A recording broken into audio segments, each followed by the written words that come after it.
Sa physics, sa science, merong mga sinasabi na particle physics o ang quantum physics na our consciousness or the act of observing can change reality. Ano yon? Kung yun ay nosebleed sa iba sa atin, ay huwag nyo nalang pansinin. Dahil may mapipick up din kayo sa ating pag-aaral ngayon na hindi scientific o hindi tukol sa physics. So, pag meron kayong hindi maintindihan o ayaw nyo intindihin, palampasin nyo na lang. But really, I suggest that we pay attention to the other angles kasi mas mapapayaman ang understanding natin sa mga katuruan ni Jesus. So, merong branch ng science, yung particle physics, or sabi nga natin, quantum physics. At isa sa mga katuruan niyan, the accepted fact niyan is our consciousness or the act of observing can change reality. At ano yun? Ano ba yung observation? Pagmamasid, panunuri, pag-uurirat, yan ay makakapagpabago ng mga kaganapan sa ating buhay.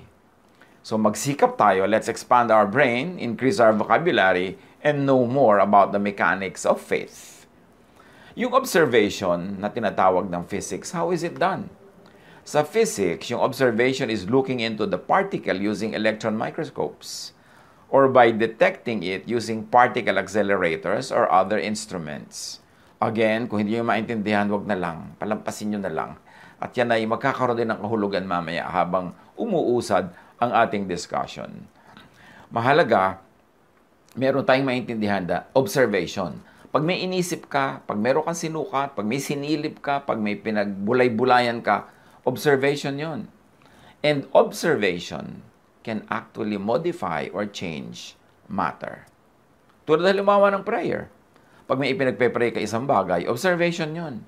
Kasi inuurirat mo, pinupuntahan mo, pinag-uusapan, tinatapunan ng pansin, pwedeng magkaroon yun ng influence sa bagay na ipinagpe-pray and it can change the physical world or the physical realities of those who are praying. So getting the property, the speed or location of particles, measurement din yun, or getting information. We are adding this perspective to those who appreciate the sciences and have some working knowledge in quantum physics. Pero sabi nga natin kanina, kung wala naman kayong hilig dyan, palampasin nyo na lamang. At try to understand, no? So to observe is to see directly or indirectly. Halimbawa, you can see using a microscope or any optical instrument and look into cells, look into parts of plants, or look into the atmosphere, look out into the sky using telescopes. Basta may tinitingnan ka, nag-o-observe ka. And you can indirectly see particles. Minsan, hindi mo talaga nakita ng iyong mata, but by bombarding it with other particles and making it react to other particles, para mo na rin siyang nakita. Parang billiard. Yung binangga ng puting bola mo, may mga nagbangga-banggaan doon. By just looking at one of them, makikita mo kung paano siya binangga ng iba, para mo na rin nakita yung bumangga. Kahit hindi mo nakita yung bumangga mismo. Kasi pinagbabangga-bangga mo sila. You can do that with matter. You can do that with particles. And because of the precise laws of science, you can expect or predict its current property using its other properties. For example, yung nga sinabi natin, pag kami nagbabanggaan, kahit hindi mo nakita bawat isa, just by looking at one, you will see how it happened. Ngayon, anong kinalaman niya sa scripture? Kung natandaan natin yung mga sinasabi natin tukol dyan sa laws ng quantum physics. What are the teachings and practices of Jesus and of other persons in the Bible that show scientific principles of observation that we have just discussed? That to the point, change matter and make things happen in the way we call miracles. Ano ang mga ginawa at tinuro ni Jesus na pwede nating kakitaan ng mga principles na ito ng science? Well, Jesus leads people to observe, for one. Jesus leads people to be conscious of the matter or phenomenon. Halimbawa, illness. O bigyan natin ng pansin ang yung pagiging lumpo. Observation na yun. O tingnan natin kung gaano kakalabo ang mata. Observation na yun. So, ginagawa ni Jesus yun. Then, Jesus gets people to expect first. This is important. This is an important aspect of the Jesus miracles. He makes people expect results. Mark 9:23-25, if you can, Jesus said, everything is possible for one who believes. So by saying that, Jesus is making you expect something pag naniniwala ka. Kailangang maniwala ka, and then you expect a result. John 11:14, so then he told them plainly, Lazarus is dead, and for your sake I am glad I was not there, so that you may believe. But let us go to him. So yung kanyang mga kasama, binigyan na niya ng expectation na may mangyayari na himala tungkol sa kamatayan ni Lazarus. John 11:40, then Jesus said, did I not tell you that if you believe, you will see the glory of God? So laging in-emphasize ni Jesus, maniwala ka and then expect something to happen. You want to move mountains? You want to see mountains move? Ano ba sa buhay mo? What mountain do you want to move now? Anong gusto mong baguhin sa iyong situation? Ano ang lagi mong pinagdarasal? Pag-aralan ang mga himala ni Jesus. You want to move mountains? And to see your mountains move? Believe. Then, expect. Meron kasi nagsasabi, we believe, pero hindi naman nag-expect. Dasal lang ng dasal, pero hindi pa rin naman naniniwala sa ipinagdarasal nila. Walang mangyayari pag ganun. You have to believe and expect. Ngayon yung mga ibang tao sa Bible, anong mga naging himala, pagbabago ng matter, ng paligid, through observation. Sa Acts 3:4-7, si Peter merong ganyang ginawa. Merong humihingi sa kanya ng limos, papasok siya sa templo. Peter looked straight at him, as did John. Then Peter said, look at us.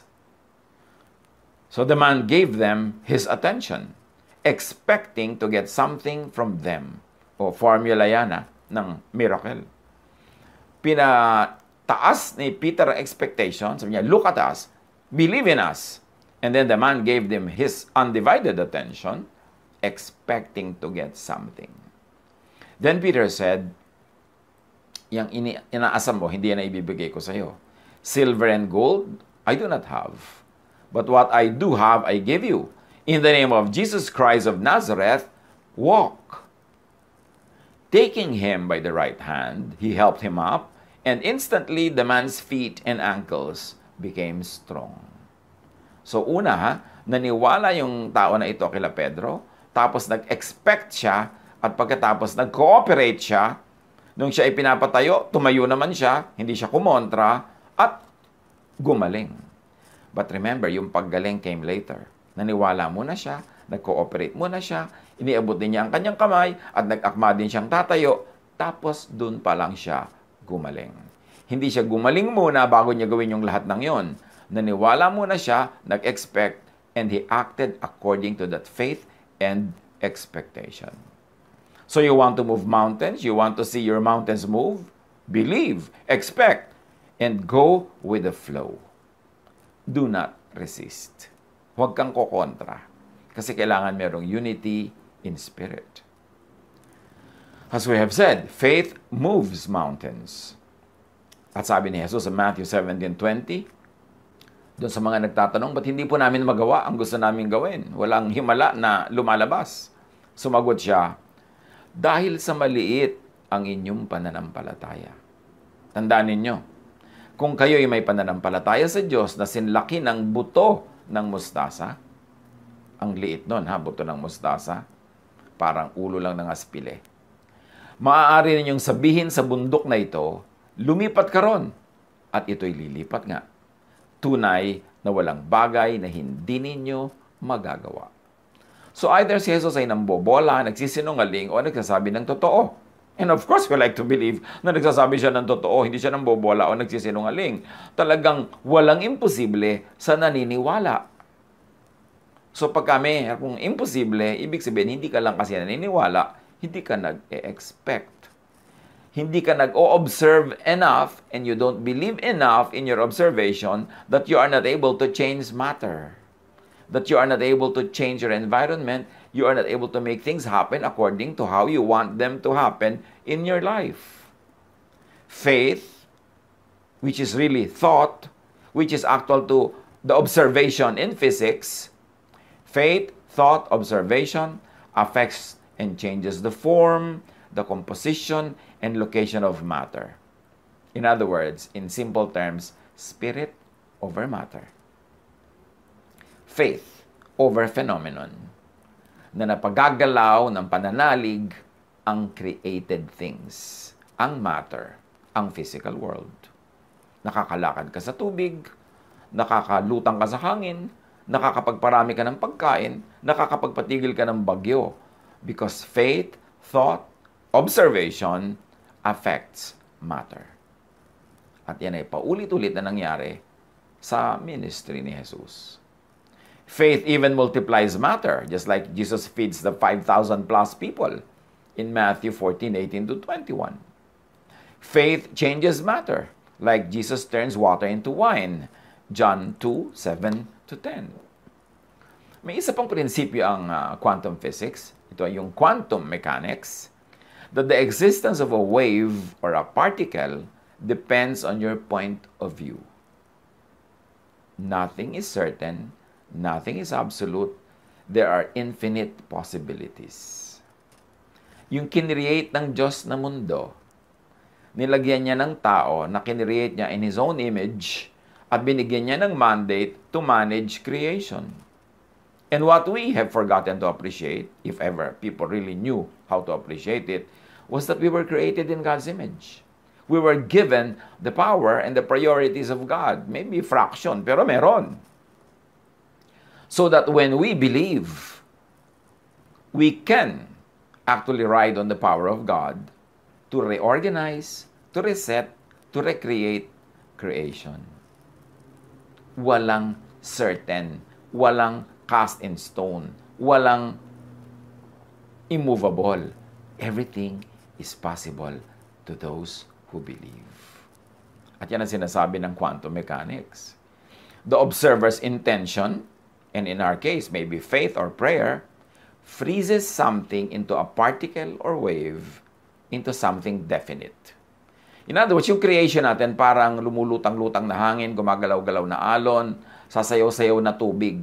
Pwede siyang mag-take ng any shape, any form, pero pag nag-observe ka na, and in our case, pinag-pray mo na, pumasok ka na sa kanyang mundo, tiningnan mo na siya, pinag-usapan mo siya, nanalangin ka, inutusan mo siya in the name of the Lord, yung wave na yon, pwede mo nang gawing ice cube. Yung hangin, pwede mo nang gawin siyang liquid o pwede mo gawing solid. Pagka nag-intervene ka through observation and in spiritual terms, through prayer and through faith, yung lulutang-lutang dyan na any possibilities available, ginagawa mo siyang definite. Kini-create, nire-recreate mo siya. Importanteng maintindihan natin yan. Quantum mechanics suggests that our consciousness, our thought, our faith creates and recreates reality. Sa maraming mga Hollywood movies, theme nila ito. At nakakapagtaka, ang galing nila mag-isip. Yung iniisip nila kung paano wawakasan yung kwento nila, tapos mag-a-agree sila na gano'n ang iisipin nila, at nagagawa nila yon. Nabe-bend nila ang kanilang environment through thought. Now, faith heals. Take note that faith of the sick person can heal the same person. Sa mga nangyari kay Jesus, Matthew 9:22, lumingon si Jesus at pagkakita sa kanya'y sinabi, "Anak, lakasan mo ang iyong loob. Pinagaling ka ng iyong pananampalataya." Past tense ha, pinagaling na, tapos na. Nangyari na muna sa spiritual world yung pagpapagaling, pero hindi pa nangyayari sa physical world. Noon day gumaling ang babae. Sumunod na mangyari sa material world. Ito yung babaeng dinudugo. Sabi ni Jesus, lakasan mo ang iyong loob, pinagaling ka na ng iyong pananampalataya. Bakit hindi ko pa po nakikita? Sabi ganon. Ngayon, gumaling ka na. Nauna na yan sa spiritual world. Bakit? Naniwala ka eh. Sabi mo, mahawakan ko lang yung dulo ng damit niya, gagaling ako. Tapos nag-cooperate ka, hinawakan mo nga, nag-intervene ka, nag-observe ka. In-observe mo yung bleeding. With faith, with expectation, napatigil mo siya. At dahil nananalig ka, creation, heaven, God honored it, and what you wanted happened. At malinaw kay Jesus, hindi ako nagpagaling sa iyo. Ikaw, ang iyong pananampalataya ang may kagagawan niyan.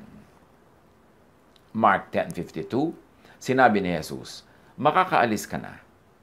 Magaling ka na dahil sa iyong pananampalataya. Noon di nakakita siyang muli at sumunod kay Jesus. Again, nauna ang declaration ni Jesus, makakaalis ka na, magaling ka na. Dun pa lang nakakita. Matapos na, sabihin ni Jesus na tapos na ito. Tapos na sa spiritual world. Tapos na sa unseen world. And then, nagmanifest sa physical world.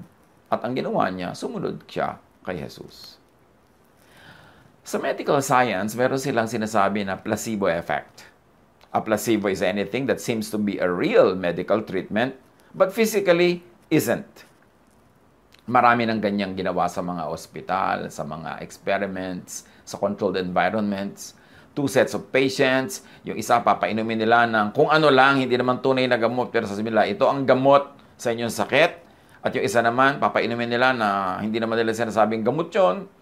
So, yung mga pinainom ng sinabing gamot ito at pinaniwalaan nilang gamot yon, naggalingan o nakatanggap sila ng mga improvements sa kanilang kalagayan, yung mga complaints nila nawala, kahit yung ininom nila hindi totoong gamot. Kasi naniwala silang gamot yon. The placebo effect is not yet fully understood by science. Why it happens, but it is definitely true and proven and accepted. It is an effect due to the patient's belief in the treatment. At may mga experiments pa sila. Yung may mga pasyente, group A, may nagpe-pray para sa kanila, hindi nila yun alam. At may group B na mga pasyente, wala nagpe-pray para sa kanila. Yung group A, mas nagre-respond sa medication, mas mabilis naggalingan, at mas nag-i-improve ang situation. Meron talagang power ang prayer. Because prayer is observation. Prayer is intervention with the material world through a spiritual method and a spiritual way. At proven yan that yes, inquiry, prayer, watching what happens in the material world through observation can change it. So yung placebo effect na yan only means faith at work. So may relationship ang mind and body. Placebo effect is due to a person's belief and expectations. Kaya may mga tao na pupunta pa lang sa doktor, nasa daan pa lang, gumagaling na.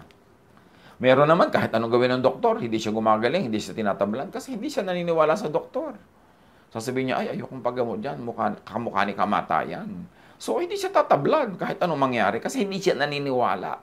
Kailangan maniwala. In fact, meron akong kilala personally. Siya ay merong religious belief na ayaw nila ng blood transfusion. Pagkatapos, dinugo siya, dinala siya ng kanyang biyanan sa ospital, kailangan ng blood transfusion, ayaw niyang pumayag. Nauubos na yung dugo niya, mamamatay na siya. So, yung biyanan na ang nag-decide, lagyan niya ng dugo. Ako nang bahala. Dali, lagyan niyan. Alam niyo, sa pag-ayaw ng pasyente, kahit nahihina siya, ayaw pumasok sa kanyang ugat yung dugo. Kasi yung kanyang faith, ano mang faith yon, at hindi natin ginadjudge kung correct or wrong yung faith, pero yung faith talaga works and it intervenes with physical reality. Sad to say that patient died. Pero yung kanyang kaayawan na pumasok ang dugo sa kanyang vein, yun ang nakapangyari. Ganon kalakas yung faith niya. Nanaig kesa sa laws of physical sciences, kesa sa laws of osmosis, kesa sa laws of medical blood transfusion. Expectation, faith, reorders the physical world. Pag naintindihan natin ito, magiging very powerful ang ating prayer life. Hindi magiging parang useless exercises. Mangyayari talaga ang gusto natin mangyari. Matutupad ang matutupad. Belief in something as stimulant stimulates. Belief in something as relaxant relaxes. May mga experiments niyan. Sa medicine, sa therapy. Pag sinabi mong, ito pong ipapaamoy ko sa inyo, nakakaantok. Inaantok na. pag naniwala siya. Ito pong papaamoy ko sa inyo, pampasigla. Pero kahit yung pala, pareho lang na tubig lang yon. Pero pag naniwala siyang pampasigla yon, sisigla nga. Yan ang placebo effect. Hindi ibig sabihin useless, ha? Hindi ibig sabihin fake. Ibig sabihin lang, yung paniniwala achieves something. And the stronger the expectation, the stronger the feeling, the stronger the results. Kaya kung minsan yung nakakapanood tayo na kung minsan televised pa yung mga healing session na paniwalang-paniwala yung mga tao, pipila sila na mahihil. Nahihil nga. Kaya lang, sabi ng iba, bukas bumabalik din. Eh siguro nawala uli yung pananampalataya nila. Siguro nang hina o whatever it is. Pero meron talaga nangyayari pag naniniwala ang tao. Faith heals. And note that faith of the sick person heals. But also the sick person's father or mother or master or keeper can intervene. The faith of other interested persons can also intervene. In other words, this is the intercession of a stakeholder. Na ang nag-observe, hindi yung pasyente, kundi somebody na merong kinalaman sa pasyente. In quantum physics, there is a law called entanglement. Ibig sabihin, this is a property of quantum physics where and by which a particle or anything is affected by affecting just its pair. Pagka mayroong dalawang particles na closely associated, matagal na nagkasama, nagkikutan, nagkiskisan, marami silang mga pinagsamahan na particles, minsan nagiging silang pair. And they are already pair forever. Kahit magkalayo pa uli sila, napunta yung isa sa kabilang mundo at yung isa nandito sa kabilang dulo, what happens to one also affects the other. Yun ang tinatawag na pair. Parang pinagbuklod ng posisyon, ng kilos. At sa mga tao may mga pair. Halimbawa, mag-asawa, sobrang emotional involvement nila, pair sila. Kaya kung minsan, nagsasuffer yung isa sa malayong bansa, nararamdaman itong asawa na nandito sa Pilipinas. Sa mga kambal, nagiging pair sila as particles, na yung nararamdaman ng isa, nararamdaman din ng kakambal niya, kahit hindi sila magkalapit. Nangyayari yan kahit na sa mga magulang at anak. Yung mga anak na nasa gyera, tapos humahanap ng napakalaking panganib, biglang nararamdaman ng nanay niya. Kasi pair sila. May entanglement. Yung pair na yan is happening to matter, it's happening to particles, but pwede rin person with person. Or person with something. Kung napaka-attach ka sa isang bagay, pwedeng maging pair kayo, magkaroon kayo ng entanglement. At sa mga miracles ni Jesus, may mga ganyang makikita tayo. Halimbawa in Luke 7:7-10, the master asked Jesus to heal his servant. At nung pupunta na si Jesus sa bahay ng master na ito, sabi ng master, huwag na po, huwag na kayong pumunta, maabala pa kayo. Nananalig ako na kahit dito, mapapagaling niyo ang aking servant. And the man who had been sent returned to the house and found the servant well. So, dahil this master was affected by Jesus, the master also affects the servant long distance. In other words, this master and his servant had become pairs in a way that now, nagkaroon sila ng entanglement na noong tumanggap ng pagpapala ni Jesus itong master na ito, na ipatanggap din niya at nailipat sa kanyang servant na malayo.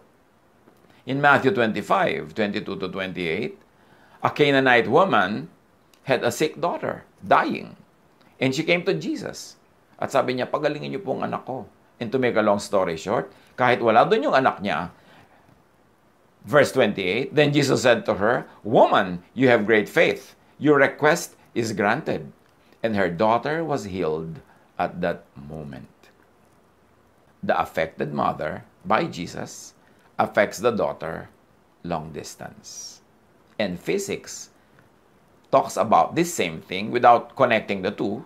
Tayo lang nagko-connect na ang tawag dyan ay entanglement. So may entanglement. Pwede ka mag-intercede for somebody you love. Pwede mo siyang ilapit sa Diyos. Pwede mo siya ipag-pray. Kasi pag binless ng Diyos yung prayer mo, maililipat mo yung blessing na yon, whether you know how or you don't know how, doon sa ka-pair mo, doon sa ka-entangle mo, doon sa merong kayong commonality at kayo'y merong pagkakaisa at kayo ay sangkot sa isa't isa. faith changes the spiritual and material world. Katulad sa Hebrews 11:11, si Sarah, na hindi na pwedeng manganak, nanganak pa. Kasi nga, nothing is impossible for those who believe. Mark 11:23, tandaan ninyo ito, sabi ni Jesus, kung kayo'y nananampalataya sa Diyos at hindi kayo nag-aalinlangan, maaari niyong sabihin sa bundok na ito, umalis ka riyan at tumalon ka sa dagat, at ito nga ay mangyayari. Now, pag tinignan natin yung lokal where Jesus was speaking, it was in Israel, it was around many mountains in Israel, at kahit lalo na sa bundok ng Zion, sa Jerusalem, ang layo niyan sa dagat, ang layo. So dinagdagan pa ni Jesus ng drama yung sinasabi niya. Hindi ka lang susundin ng bundok na tatalon siya dyan lang sa bangin, kahit doon sa malayong dagat. But take note of the quantum physics uncertainty principle. This is another principle of quantum physics, uncertainty. The act of measurement or observation, and in our case, prayer, disrupts the object. Measurement intervenes with and changes the object. Oras na may ipinag-pray ka, may maiiba sa kanya. Oras na may pinansin ka, inilapit ka sa Diyos, pinansin mo ang sakit niya, pinansin mo ang situation niya, dahil may observation kang ginagawa sa kanya, merong mangyayaring pagbabago. The more precisely we know an object's position at the time of measurement, sabi ng physics, the less we know about its whereabouts after the measurement. So, kahit na alam mo kung nasan yung item na yon nung mine-measure mo, pagka-measure mo, hindi mo na malalaman kung saan siya naroon at saan siya pupunta. Kasi yung act mo ng pag-measure, act mo ng pag-observe, act mo ng pakikialam sa kanya, changed that object, changed that matter, changed that particle. So, naalaman mo lang noong ino-observe mo siya. But matapos yun, pupunta siya sa ibang lugar at hindi mo malalaman kung nasan yun. This uncertainty is inherent in the laws of quantum physics. Otherwise, kung hindi ganun yun, you would have a deterministic world which precludes free will. Now, pumapasok yung free will. You see the interplay of physics, quantum physics, and spirituality as we know it from the Bible, na may free will. Kasi kapag pinag-pray mo ang isang tao, nag-intervene ka sa kanya, pagka meron kayong interaction, merong uncertainty principle that will take effect. Na magkakaroon siya ng pagbabago that is beyond your control and probably will be beyond your knowledge. So, hindi mo pwedeng ma-determine matapos mong makialam sa kanya, matapos kang ma-involve sa kanya, hindi mo pwedeng ma-determine kung anong gagawin niya sa susunod na araw, saan siya nandun sa susunod na taon. At ganun-ganun yung pag-aasawa. Dahil inobserve mo siya sa pamamagitan ng iyong pansin na pagpapakasal sa kanya. Dahil ipinagpe-pray mo siya.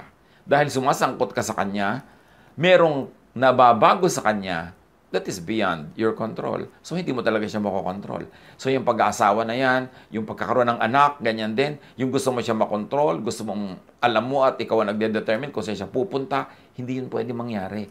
Kaya alam natin na merong free will. The law of physics, the law of uncertainty principle in physics tells us, and it agrees with, the theological teaching of free will. Kaya yung merong predestiny at merong free will, mas kakatigan ng physics and the sciences yung free will. Kasi merong physical laws known to the science of physics that says the same thing. Even with infinitely accurate instruments, sabi ng physics, we cannot predict the future actions of subatomic principles. And therefore, we cannot predict the future of macroscopic particles, like people, either. Ito ang sagot sa questions on predestiny. Kung huhugot ka ng sagot sa quantum physics. But remember, the laws of nature were made by God, so the laws of physics were made by God. You can rely on the laws of physics. Tapos, meron pang unknown, meron pang wild card, sa physics din, yung tinatawag naman sa Bible na time and chance. Dahil hindi mo alam, hindi mo pwedeng kontrolin ang pupuntahan ng lahat ng matter, lalo't nakialam ka na sa kanya, nag-observe ka na, merong chances, may possibilities na may mangyaring wala sa expectation mo. At sabi sa Ecclesiastes 9:11, ito pa ang isang bagay na napansin ko sa mundong ito. Ang mabilis ay di siyang laging nananalo sa takbuhan, ni ang malakas ay laging nagwawagi sa digmaan. Ang matatalino ay di laging nakakasumpong ng kanyang mga kailangan at di lahat ng marunong ay yumayaman. Napapansin ko rin na di lahat ng may kakayahan ay nagtatagumpay. Lahat ay dinaratnan ng malas. Sabi ng Ecclesiastes 9:11, bad luck happens to all. Sabi ng ibang version, time and chance happens to all. Yung nagsasabi ng time and chance, ayaw kasi nalang sabihin yung word na bad luck. Kasi maraming mga religious people na ayaw gamitin yung word na yon, although the Bible says it. So, wala talaga nakakatiyak. Walang nakakaalam. Sasabihin ng iba, nung pinakasalan ko po siya, ganitong ugali niya, ba't kaya na iba? Kasi nga meron namang mga basic laws ang quantum physics na pwedeng mangyari sa ating buhay. May mga pagbabago tulad ng uncertainty principle. It cannot be within your control. So count on the occasional occurrence of bad luck, as we have mentioned above. But generally, believe in the usually fixed laws of nature and science. Part din ito ng law. Konti lang yung bad luck, konti lang yung hindi mo naintindihan ba't nangyari, pero merong ganung possibility. Mag-iwan lang tayo ng space sa buhay natin for such things. At kung uulitin natin yung sabi ni Jesus, nothing is impossible for those who believe. Kung meron kang dapat i-develop, belief, faith. More than scholarship, more than understanding biblical languages, more than understanding the background of the verses, more than the science of hermeneutics, more than all of these scholarships, ang dapat ine-develop talaga ng anak ng Diyos is belief. Mark 11:24, kaya sinasabi ko sa inyo, ano man ang hingin ninyo sa inyong panalangin, maniwala kayong natanggap na ninyo ito, past tense natanggap na, at matatanggap nga ninyo yon future. This is a very important revelation. Na pag naniwala ka, paniwalaan mong natanggap mo na. Pag may pinag-pray ka, pinag-pray mo dapat na natanggap mo na. So dapat nagpapasalamat ka na lang hindi ka na humihingi. Di ba? Sabi nga sa Bible, sabi ni Jesus. Huwag kang hingi ng hingi. Your Father knows what you need before you ask Him. Hindi mo kailangan mag-shopping list, maglista ng mga hinihingi. Alam na yun ng Diyos. Why inform God about what you need and what you want? Pero sa prayer mo, dapat ang nangyayari is, naniniwala ka na natanggap mo na yung pinagpe-pray mo. At pag naniwala ka na, matatanggap mo na yon. Pero ang nauuna, naniniwala kang natanggap. Paano naniniwalang natanggap ang pinag-pray? Halimbawa, nagpe-pray ka na magkaroon ka ng pera. Paano ka maniniwalang natanggap mo na? Di kahit hindi pa dumadating yung pera na yon, generous ka na sa iba. Mapagbigay ka na sa iba. Hindi ka na nagwo-worry about your next expenses kasi pinaniwalaan mo nang tinanggap mo na. At pag napaniwalaan mo na yon, dun pa lang darating yung tunay na pera sa buhay mo. Pero pag hindi ka muna naunang naniwala at hindi ka nag-behave as if naniniwala ka nga at hindi ka kumilos bilang isang naniniwala, hindi ka darating sa point na darating yung hinihingi mo. Halimbawa, yung babaeng widow na pinuntahan ng prophet, walang pagkain, merong taggutom, ang natira na lang sa kanya, konting langis, konting harina. Sabi ng prophet, unahin mo ako, pakanin mo ako, at hindi ka mauubusan yung harina mo.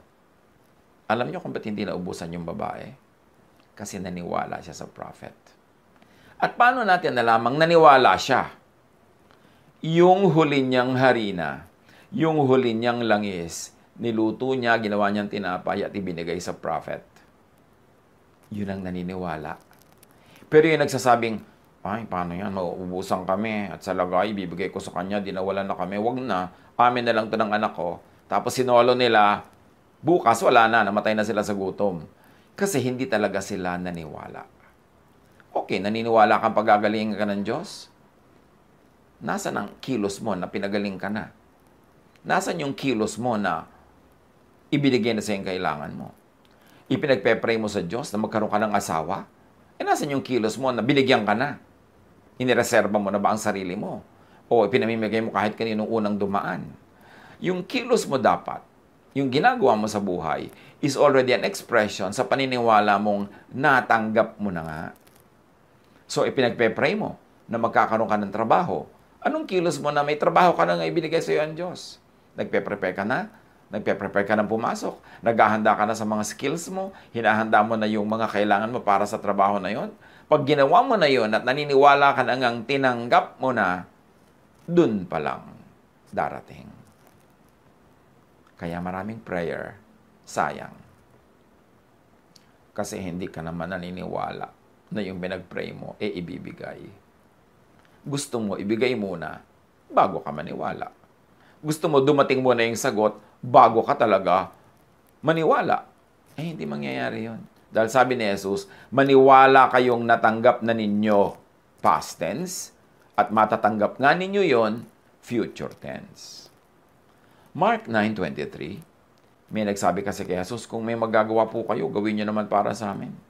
Kung may magagawa ako, tanong ni Jesus, mangyayari ang lahat sa sino mang may pananampalataya. Parang sinasabi ni Jesus, hindi ako, kundi ikaw at ang faith mo ang gagawa niyan. Matthew 21:22, anumang hingin ninyo sa panalangin ay tatanggapin ninyo kung naniniwala kayo. Lagi ang tanong ng mga tao, how to pray? May mga seminar pa, how to pray? Meron pa mga training, mga manual, how to pray. Hindi methods ang how to pray. Isa lang yun. How to pray? Believe. And the training that you really want and need is not on method. It is on belief. Huwag kang mag-train ng how to pray, how to project your voice, how to do this, how to do that, anong gagawing language, anong posture. No. Trainin mo ang espiritu mong manalig. Kasi pag nananalig ka, hindi mo na kailangang mag-pray with words. Kasi yung tunay na prayer, hindi with words, with imagination, with feeling. Nagpe-pray ka na pagagalingin ka, ang umaandar na sa iyong utak, ang nai-imagine mo na at nararamdaman mo na talaga is galing ka na. Dahil naniwala kang tinanggap mo na. At pag nakarating ka sa ganong stage ng paniniwala, na tinanggap mo nga ang hinihiling mo, dun mo pa lang talaga matatanggap.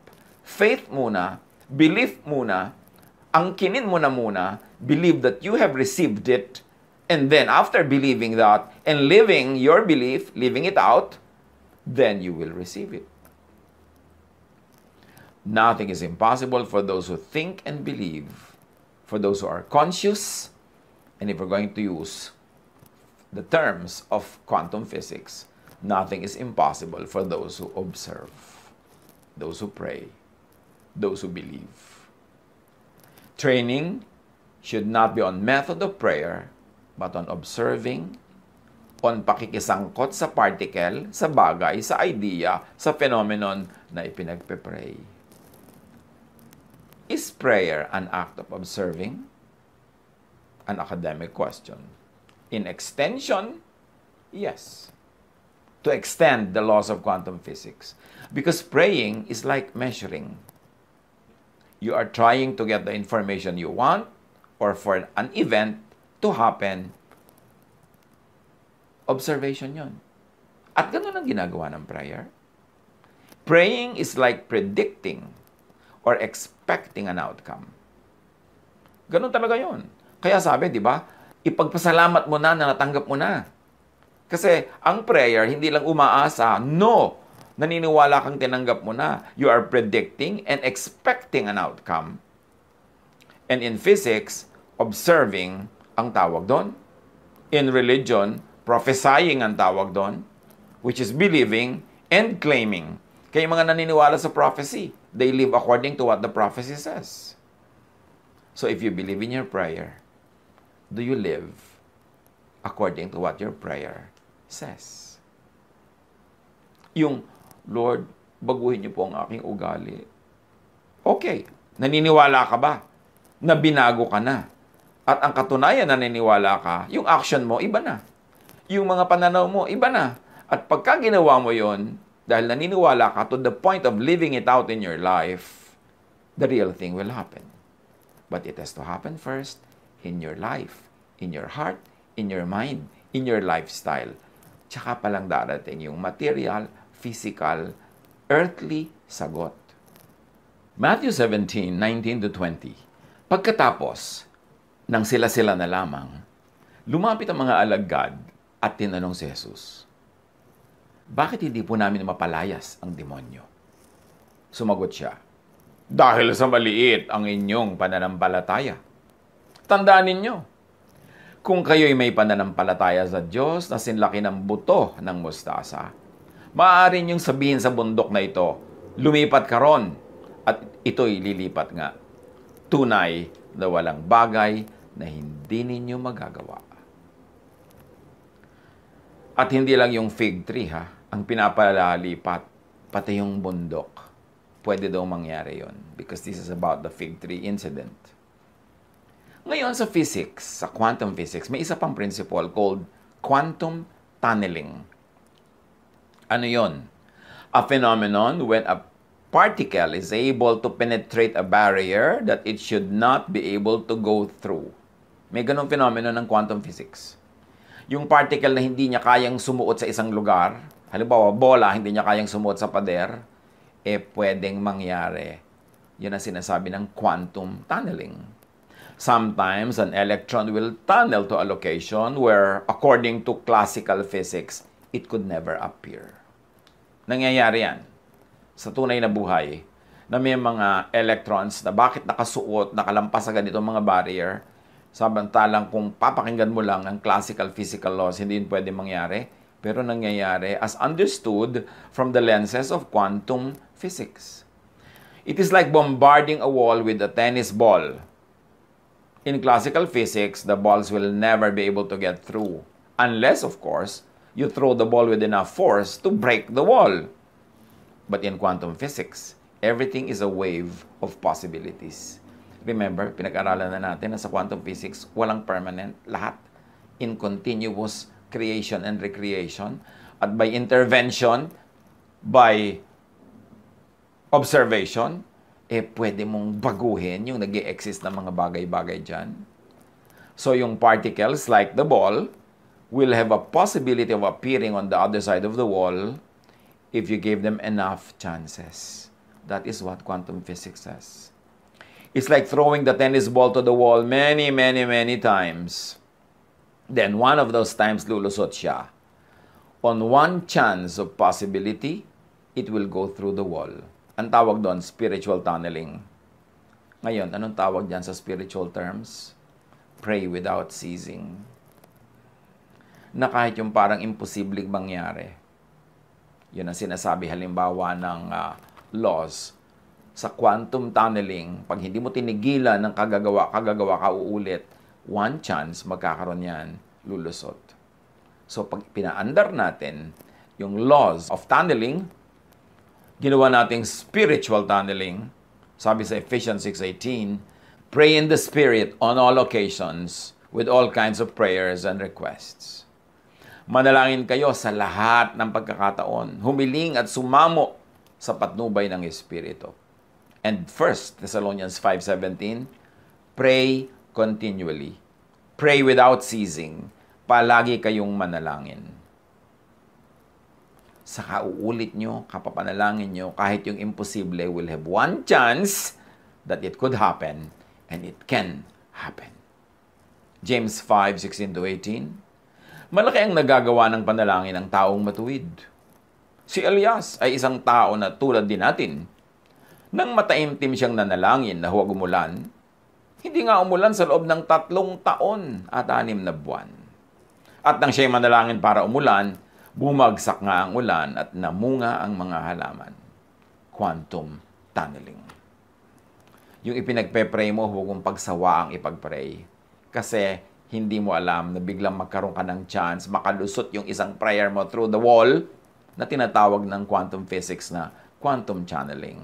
Na tinatawag lang natin na fervent prayer, persistent prayer, yung hindi maawat na faith.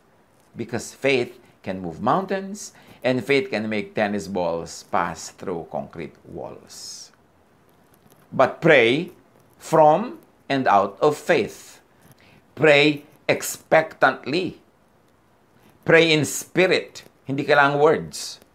And pray not just with affected, empty words. Kaya sa prayer, ang turo ni Jesus, Matthew 6:5-8, kapag nananalangin kayo, huwag kayong tumulad sa mga mapagkunwari. Mahilig silang manalangin, nakatayo sa mga sinagoga at sa mga kanto upang makita ng mga tao. Bakit ganito ang turo ni Jesus na huwag ganito ang prayer? Kasi mahirap mag-focus. Mahirap manalig, mahirap maniwala, mahirap mag-expect, at mahirap mag-tunneling kung meron kang audience na iniintindi, kung tinitingnan mo pa yung volume ng boses mo sa panalangin, anong vocabulary mo, anong words ang gagamitin mo, paano mo sasabihin ng maganda para ma-impress sa mga tao o para maintindihan nila paano ka magfo-focus sa faith mo. Paano na yung quantum tunneling mo. At sabi ni Jesus, tandaan ninyo, yung mga ganyan mag-pray, tinanggap na nila ang kanilang gantimpala. Ngunit kapag mananalangin ka, aking mananampalataya, aking anak, pumasok ka sa iyong silid at isara mo ang pinto. Saka ka manalangin sa iyong ama na hindi mo nakikita. Kasi kahit hindi mo nakikita yung ama mo, mas mabuti nga kasi yung imagination mo will be limitless. Then, malalampasan niya ang mga physical laws. At pag walang tao, wala kang i-impressen. Wala kang performance. Makaka-focus ka on believing, makaka-focus ka on imagining, makaka-focus ka on feeling as if you're already receiving the answer. Kasi sa prayer, for it to work, dapat mag-agree ang iyong heart and mind. Mag-agree ang iyong thought and feeling. So, hindi pwedeng iniisip lang ng mind mo yung prayer, tapos hindi mo naman na-feel, hati ka nun at ayaw ng Diyos sa hati. Kailangan buo. Buo ang loob, buo ang pagkatao, buo ang prayer. Pagka nag-iisa kang nananalangin, bagamat merong advantages ang group prayer, ha? Lalo kung nagkakaisa talaga kayo, nagkakaintindihan kayo, walang impression na gusto mong gawin, walang pasikatan, walang controlling of others, napaka-effective din ang group prayer. Pero sabi ni Jesus, kung talagang gusto mo ng very effective prayer, pray alone, in private, where you could be alone with God. Because you could observe, you could focus, you could concentrate. You could do quantum tunneling. You can train energetic, bombarding thought on your subject. Hindi ka sabog. Hindi ka kailangan makinig sa prayer ng iba tapos hindi mo maintindihan, may kulang-kulang na words ka naiintindihan, hindi mo maintindihan yung pronunciation niya, minsan na-offend ka pa, minsan natatawa pa yung iba pag may maling nadinig na word. Paano ka nun magkakaroon ng quantum?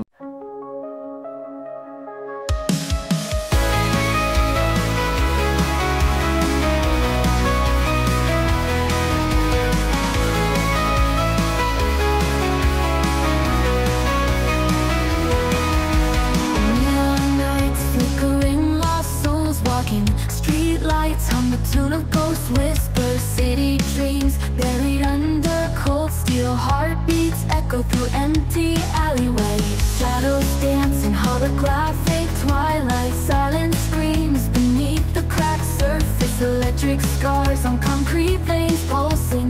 Digital ghosts haunting these broken streets. Lights fade, whisper scream lost in static haze. Voices echo longing traces in the air. Spirits rise, neon skies, dreams in disarray. Echoes of the night calling, can't escape despair. Winding roads through virtual despair. Broken hearts left in empty squares. Faceless eyes watching from down corners. Synthetic love disintegrates like morning fog. Shadows dance in holographic twilight. Silent screams beneath the cracks of faded moon. Lonely hearts trapped in mirror reflections. Lifeless eyes staring into neon gloom. Lights fade, whisper scream lost in static haze. Voices echo longing traces in the air. Spirits rise, neon skies, dreams in disarray. Echoes of the night calling, can't escape despair. Winding roads through virtual despair. Broken hearts left in empty squares. Faceless eyes watching from down corners. Synthetic love disintegrates like morning fog. Flickering breaks at night. A single bloom pushing through cracked concrete, a fight for something real, a touch, a connection untold. A melody breaks the silence, a story to unfold. A ragged voice, a lone guitar, a song in the square, singing of hope of breaking free, a dream to repair. The lonely gather, drawn by the sound. Faces light up, shadows retreat from hallowed ground. Lights flicker, whispers rise above the static fight. Voices join the chorus, the symphony takes flight. Spirits soar, neon sky, dreams ignite the night. Echoes of the night calling, planets stare us in the light.